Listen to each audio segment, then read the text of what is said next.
Live from our 7 Tasmania studios, your nightly news with Kim Miller begins now. Well, supporters of Sue Neill-Fraser say their fight will continue after the infamous prisoner was released on parole. She left Risdon this morning after serving 13 years behind bars for the murder of her partner Bob Chappell on Australia Day in 2009. Neill-Fraser has always maintained her innocence but has lost 2 appeals and was refused leave to challenge the conviction in the High Court. She'd previously indicated she'd never apply for parole, now turning her focus to her health. Issues with her feet.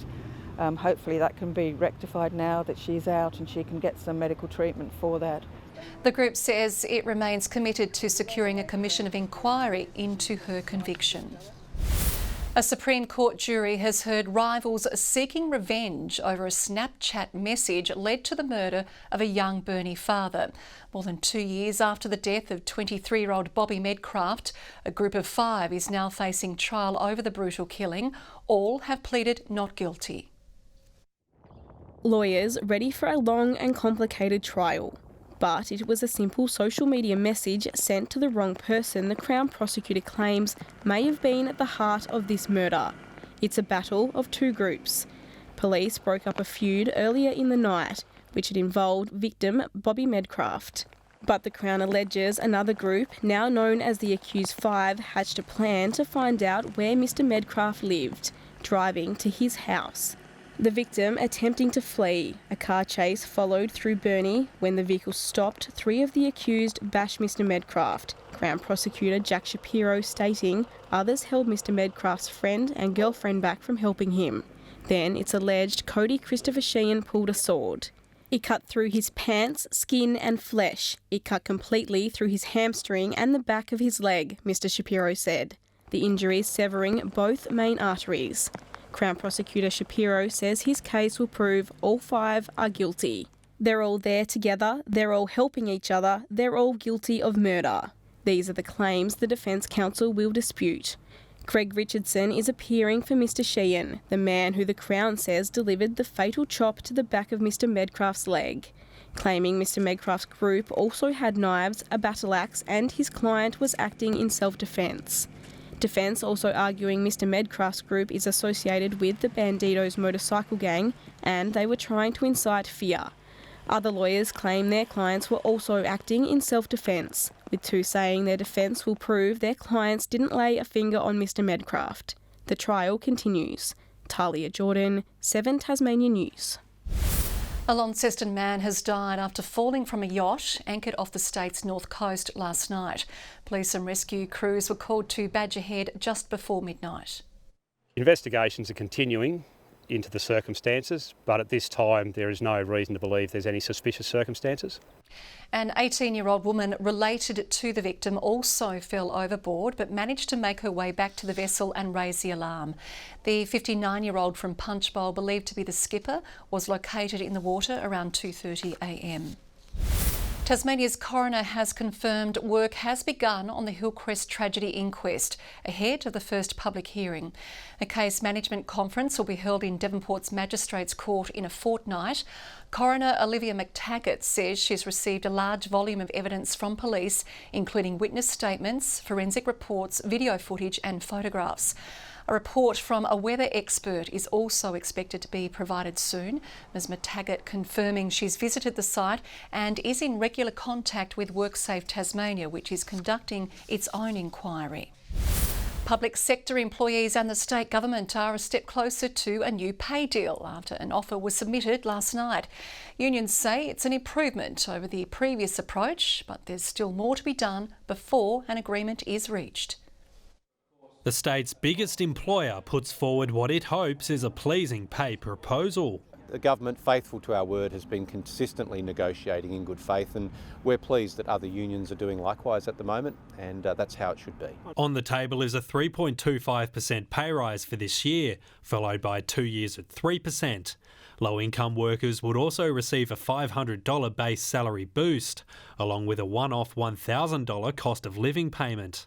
Those at higher incomes would also receive a cost of living payment of either $1,000 or $1,500.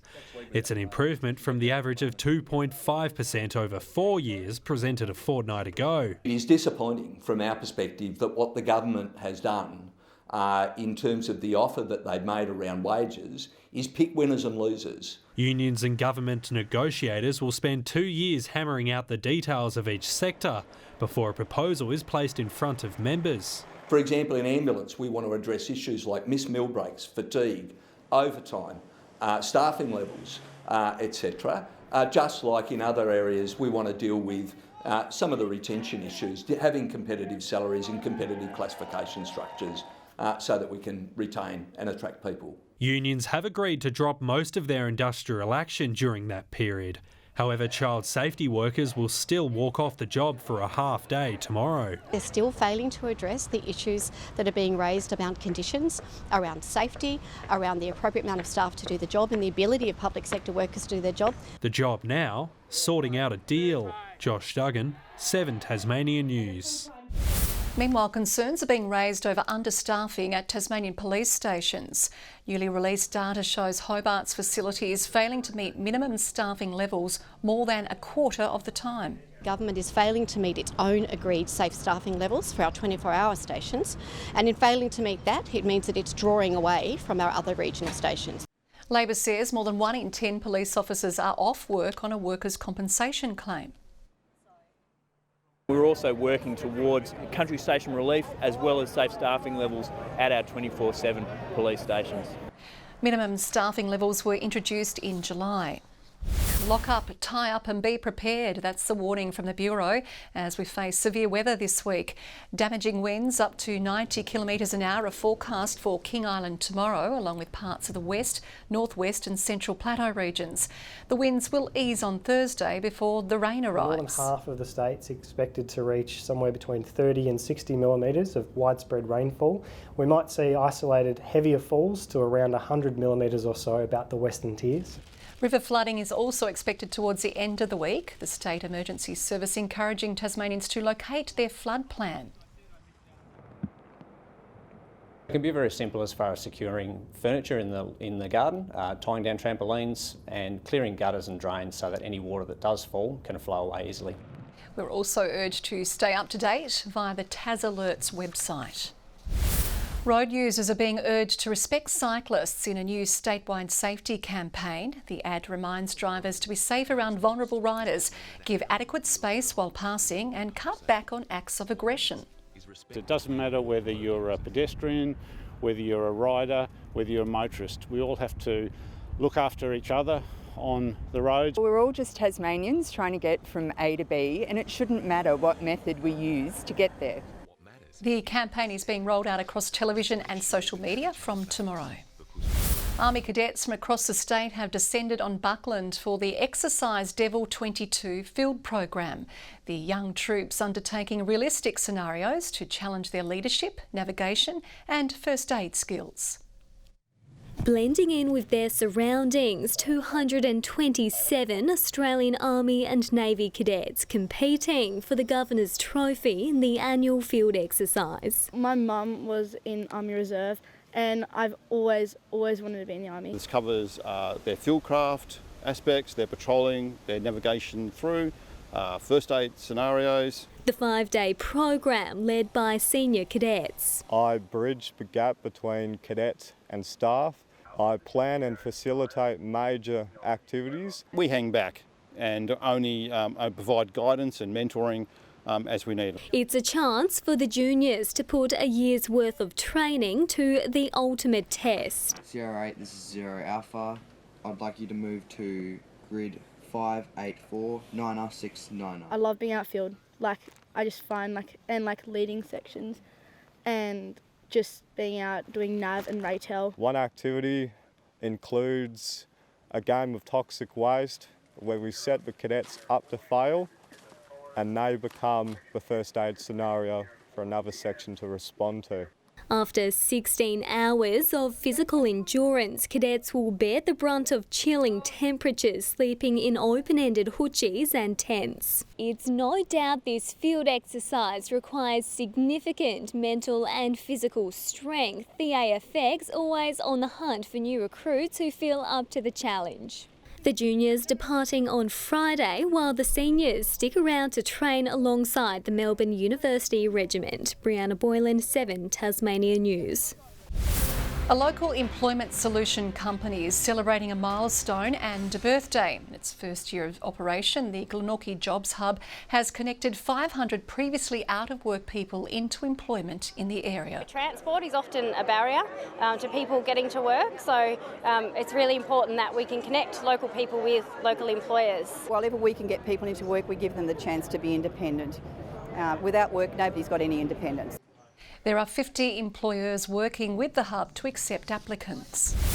Building advocates claim the industry can insulate the state against global economic shockwaves. Master Builders Tasmania is forecasting $9 billion of commercial projects will be built before 2026 and $20 billion in the next 10 years. The best thing that we can do for the Tasmanian economy, and particularly to face those global economic headwinds and uncertainty, is to make sure that we keep a strong Tasmanian construction industry. The state government has a high-vis army plan to increase the construction workforce by 25% by 2030. Residents of a Hobart suburb now have access to the tools they need for jobs around the house. Mission Australia and the Clarendon Vale Neighbourhood Centre have joined forces to open Tasmania's first tool library. Members pay an annual fee which gives them access to a variety of helpful assets. They can basically hire any tool from lawnmowers, whippersnippers, drills, circular saws, the whole range. It creates conversation too because their neighbour might know something, so they're sharing the experience as well, and together it becomes a joint venture. Support and advice from trained experts is also available at the centre. As Mental Health Month begins, an intrepid boot-scooting duo has landed in Tassie to spread the joy of line dancing. Hoedown for Country Towns, marking its 50th gig since they set out from rural Queensland way back at the beginning of the year. 24 years just waiting for a chance. A couple of country girls looking to make a splash on the island state. Kate and friend Claire doing their traditional cross-border line dance on the Spirit of Tasmania ahead of a month of boot scooting around the state. They both quit their jobs and took to the road in February, on a mission to teach the art of line dancing to rural communities across the country. Something that Claire and I really found a passion for back in a few years ago when we started dancing. Beginning their tour at this Port Sorell aged care facility. Oh, the residents, there was toe tapping, there was clapping, there was singing. They thoroughly enjoyed it. It's all for a good cause. The dynamic duo invited south by Rural Alive and Well as part of Mental Health Month. We're hoping to get the community together and have a bit of fun and some physical activity and start the conversation around how people are feeling and where to go for help.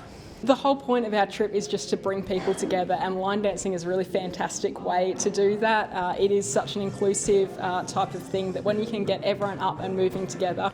Kate and Claire say anyone can learn how to boot scoot, young or old, city or country. Anyone can give it a go. The toe-tapping fun on show, making 10 stops across the state during October. Annie Green, 7 Tasmania News. Former Test skipper Tim Payne is making his return to first-class cricket. The 37-year-old will play for the Tigers against Queensland, a year after stepping away from the game over a sexting scandal. Yeah, it was nice to blow off some cobwebs and be ready. Obviously been training for 5 or 6 weeks, so ready to go, and as I said, excited, a bit nervous, but looking forward to it.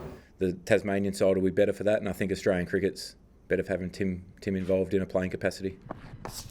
Meanwhile, the Aussies take on the West Indies tomorrow night on the Gold Coast in a warm-up game for the T20 World Cup.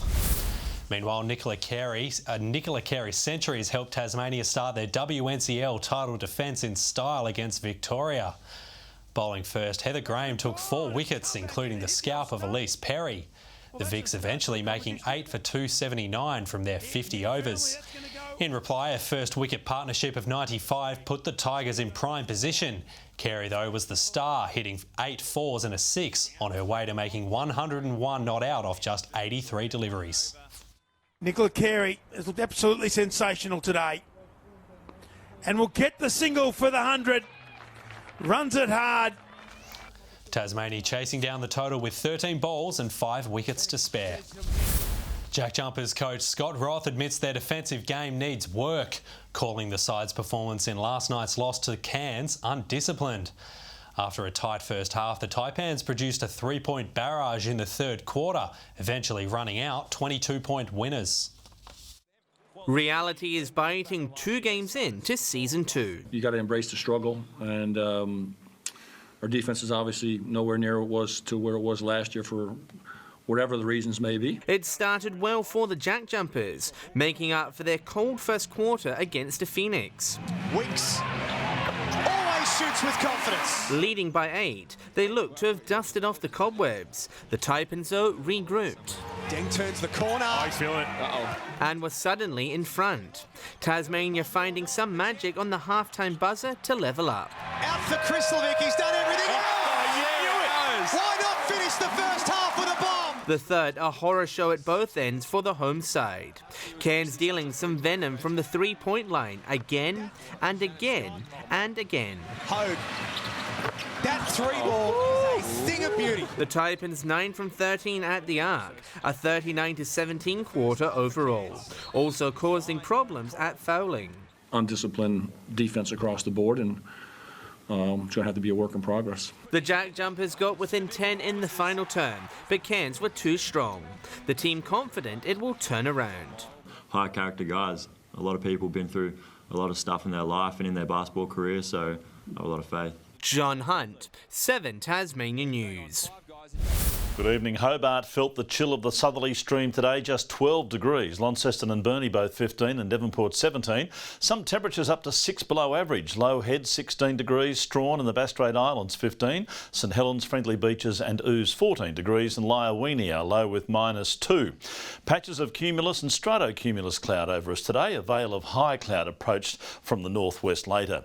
Cloud spirals around a low over the Bight with more cloud moving across South Australia to the eastern states. Tomorrow the high moves to be centred just to our south. A complex area of troughs to the north help direct a northeasterly stream over us. Pretty strong stream too, east-northeasterlies to 30 knots but reaching 35 knots at times over the north and west, swells to 3 metres. The Bureau have issued a severe weather warning for damaging winds for people in the King Island and parts of the western, northwest coast and central plateau districts. Gale warning for waters between Sandy Cape and the northern reaches of Flinders Island, and a strong wind warning from Flinders Island to St Helens Point and from South East Cape to Sandy Cape. Here's the forecast for tomorrow. A cloudy day for Hobart, 14 the top, 14 for Geeveston. Cloudy after an early frost for Bothwell, 13 the maximum. Launceston a high of 16, a cool start, 15 for Devonport and Cressy. For Burnie tomorrow, a shower or two, becoming windy and 13. 17 for Strawn and mostly sunny. Showers for Curry on King Island, 15 the maximum. 13 for St Helens, Swansea just 13 as well, and 14 the top for Orford. On Thursday, rain and thunderstorms developing over the north and northwest, showers in the afternoon elsewhere. Rain across the north again on Friday, showers across most of the rest of the state, and on Saturday showers again, mostly clearing in the evening. Showers for Perth and Adelaide tomorrow, rain increasing over Melbourne, rain also developing tomorrow for Sydney and Canberra, partly cloudy and 23 in Brisbane. Here are the current conditions. 9 degrees in Hobart, 11 right now in Launceston and 12 in Devonport. Big shout out to the Tas Water crew that helped our station engineer with his plumbing today, Kim. They say they watched the news for the weather girls. They'll be disappointed again tonight. Oh, we love everyone equally around here, Murph, and that is all your news for now. We'll have updates later tonight. Good night.